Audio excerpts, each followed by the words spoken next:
მოგესალმებათ ნიკოლოს კარტოსიას პოდკასტი. დღევანდელი თემაა მაკბეტიდან დორიან გრეიმდე. ამპარტავნების ფასი ლიტერატურასა და ცხოვრებაში. ამპარტავნება ანუ მედიდურობა არის ხასიათის ისეთი შტრიქი, რომელიც ადამიანს საკუთარი თავის უზომო აღმატებულების რწმენისკენ უბიძგებს. ამ მდგომარეობაში მყოფი ინდივიდი სხვებს დამამცირებლად უყურებს და მუდმივად ცდილობს საკუთარი უპირატესობის დემონსტრირებას. ერთი შეხედვით შესაძლოა ეს თავდაჯერებულობად ან ძლიერ ხასიათად მოგვეჩვენოს, თუმცა სიღრმისეული ანალიზი ცხადყოფს, რომ ამპარტავნება ადამიანის ცხოვრების დამღუპველი და ნეგატიური ძალაა. ამპარტავნება ხშირად სათავეს იღებს დაბალი თვითშეფასებიდან, რომელსაც ადამიანი მედიდურობის ნიღბით ფარავს.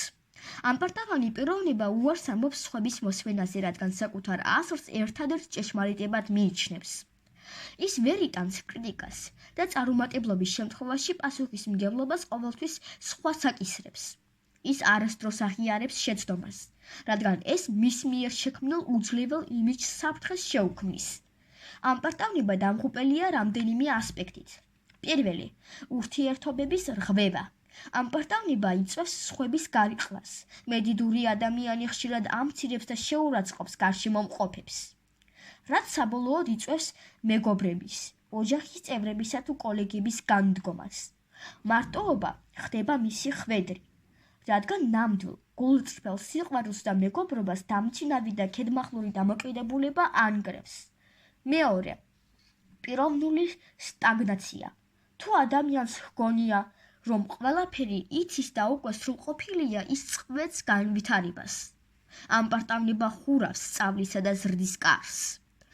ის არ უსმენს რჩევებს და არ ცდილობს გააუმჯობესოს საკუთარი უნარები და საბოლოოდ ჩამორჩება მათ, ვინც მოკრძალებულად აღიარებს საკუთარ ნაკლოვანებებს და მუდმივად ცდილობს წინსვლას. მესამე, პროფესიული წარუმატებლობა. გუნდურ სამუშაოში ამპარტავანი ადამიანი ხშირად ხდება კონფლიქტის წყარო. ის არაფასებს სხვების წვლილს და ცდილობს მთელი დიდება მიითვისოს, რაც პროფესიულ გარემოში ძირს უთხრის ნდობასა და თანამშრომლობას.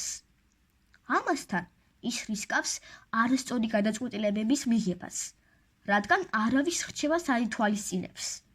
მეოთხე, შიდა კონფლიქტი და უბედურება. მედიდურობის მიღმა იმალება მუდმივი დაძაბულობა, მუდმივი მცდელობა შეინარჩუნოს იდეალური იმიჯი. წარუმატებლობა მისთვის ორმაგად მტკივნეულია, რადგან საკუთარი თავის აღმატებულობის რწმენა მტკიცდება. ამპარტავნების საპირისპიროა მოკრძალება, რაც ნიშნავს საკუთარი ღირებულებების გაცნობიერებას სხვისი დაკნინების გარეშე. მოკრძალებული ადამიანი მზადაა აღიაროს შეცდომები. ის სწავლოს სხვებისგან და იყოს მადლიერი. ეს თვისება ხელს უწყობს ჯალსაღი ურთიერთობების მნიშვნელობას, პიროვნულ ზრდასა და საბოლოოდ ნამდვილი წარმატების მიღწევას. ისტორიამ და ცხოვრებისეულმა გამოცდილებამ არაერთხელ დაადასტურა, რომ ამპარტავნება თავისი არსით თვითდესტრუქციული ძალაა. ის ადამიანს აშორებს ჭეშმარიტებას, მარტოობისკენ სწევს და ხელს უშლის ნამდვილ ბედნიერებასა და წარმატებას. ამიტომ ნათელია, რომ ჭეშმარიტი სიძლიერე და სიბრძლე სწორედ საკუთარი თავის და შესაბამისად სხვების პატივისცემასა და მოკრძალებულ დამოკიდებულებაში მდგომარეობს. ამპარტავნების, როგორც დამღუპველი ძალის კლასიკური მაგალითია უილიამ შექსპირის ტრაგედია მაკბეტი.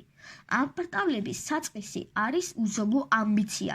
მაკბეტი თავდაპირველად მამაცი და ერთგული მეომარია. მისი დაცემა იწყება იმ მომენტიდან, როდესაც ალქაჯების წინასწარმეტყველება მას მეფის ტახტს ჰპირდება. ამ წინასწარმეტყველების შემდეგ მაკბეტში იღვიძებს უზომო ამბიცია, რომელსაც მისი მეუღლე ლედი მაკბეტი ამპარტავნულ თავდაჯერებულობამდე ზრდის. ლედი მაკბეტი ქმარს არწმუნებს, რომ ის ზედმეტად სუსტია იმისთვის, რომ ბედისწერა თავად შეცვალოს და დუნკან მეფის მოკლისკენ უბიძგებს. ეს არის ამპარტავნების კულმინაცია, რწმენა იმისა, რომ მათ შეუძლიათ ღვთაებრივ კანონზომიერებებზე მართლა დადგნენ და ნებისმიერი დანაშაული დაუსჯელი დარჩება.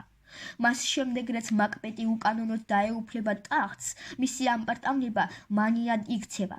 ის დარწმუნებულია, რომ დანაშაული მას უძლებელს ხდის. ის ხდება პარანოიდული და აუგულებელყოფს ყოველგვარ მორალურ შეზღუდვას, რათა შეინარჩუნოს ძალაუფლება.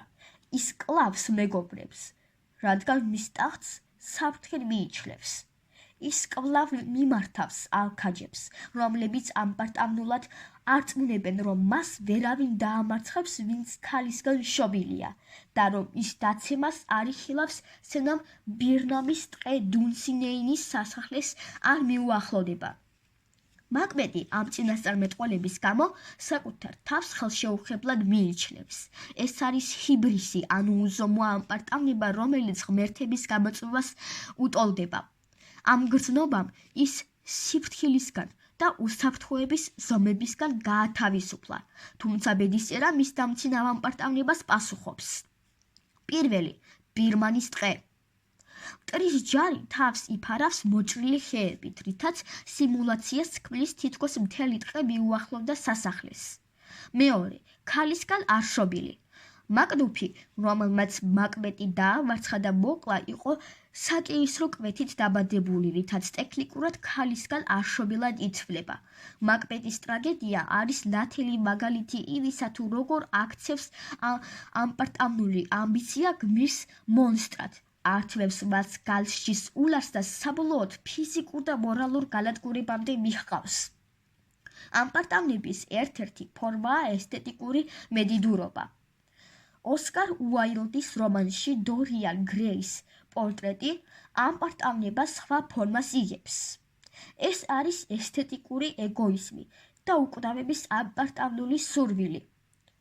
დორიან გრეი არაჩვეულებრივი სილამაზის ახალგაზრდა, ლოგიკისა და მორალის გარეშე მისი მეგობრის ბეიზილ ჰოლუარდის მიერ დახატულ პორტრეტზე აღბეჭდილი სილამაზის დალახვისას გამოთქვამს დამღუპველ სურვილს. მას სურს, რომ მისი სხეული დარჩეს მარადიულად ახალგაზრდა და ლამაზი, ხოლო დროისა და ცოდვის ყველა კვალი მის პორტრეტზე აისახოს.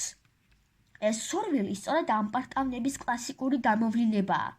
ბუნების კანონების უარყოფა და საკუთარი თავის მარადიულ, ხელშეუხებელ ობიექტად გამოცხადება. როდესაც დორიანის სურვილი სრულდება, ის მორალური შეზღუდვების გარეშე ცხოვრებას იწყებს. მისი ამპარტავნება გამოიხატება შემდეგში. რადგან იცის, რომ მისი გარეგნობა არასდროს შეიცვლება, ის გრძნობს თავს სხვებზე მაღლა მდგომ არსებად, რომელსაც ნებისმიერი ცოდვის ჩადენა შეუძლია შედეგების გარეშე. ის ამპარტავნულად ითამაშება ადამიანების გრძნობებს. მისი უხეში დამოკიდებულება და გულგრილობა მის საყვარელ სიბილ ვეინის თვითმკვლელობას იწვევს. დორიანს ამის გამო მხოლოდ წამიერი ესთეტიკური სინანული აქვს, ნაცვლად ნამდვილი მორალური ტკივილისა. ის ვერ იტანს, რომ პორტრეტზე მისი სულის სიმახინჯე იზრდება, რადგან მისი ამპარტავნება იმდენად დიდია, რომ ვერ ეგუება საკუთარ თავში ნაკლის აღიარებას. დორიანის საბოლოო დაცემა ხდება მაშინ, როდესაც ის ბეიზილის მოკვლის შემდეგ გადაწყვეტს გაანადგუროს პორტრეტი, მისი სულის ერთადერთი მოწმე. ამ უკანასკნელ აქტშიც კი ის ამპარტავნულია. ის ფიქრობს, რომ პორტრეტის განადგურებით თავად გათავისუფლდება ცოდვებისგან, თუმცა როდესაც ის დალას ურტყავს ტილოს, ამპარტავნების შედეგი უკან უბრუნდება. ის კლავს საკუთარ თავს. პორტრეტი უბრუნდება თავის პირველ და ლამაზ სახეს, ხოლო დორიანი გრეის სხეული აღმოჩნდება საზარელი, მოხუცი და დამახინჯებული. დორიან გრეის პორტრეტი გვიჩვენებს, რომ ამპარტავნება, საკუთარი თავის აღმატებულება, რომელიც ბუნებრივ და მორალურ კანონებს ემახლა დგას, ადამიანს მხოლოდ და მხოლოდ მორალურ და საბოლოოდ ფიზიკურ განადგურებამდე მიჰყავს. სილამაზე, რომელსაც ის ასე ამპარტავნულად უფრთხილდებოდა, უბრალო გარსად იქცება და შიგნით არსებულ სიმახინჯეს ვერ ფარავს.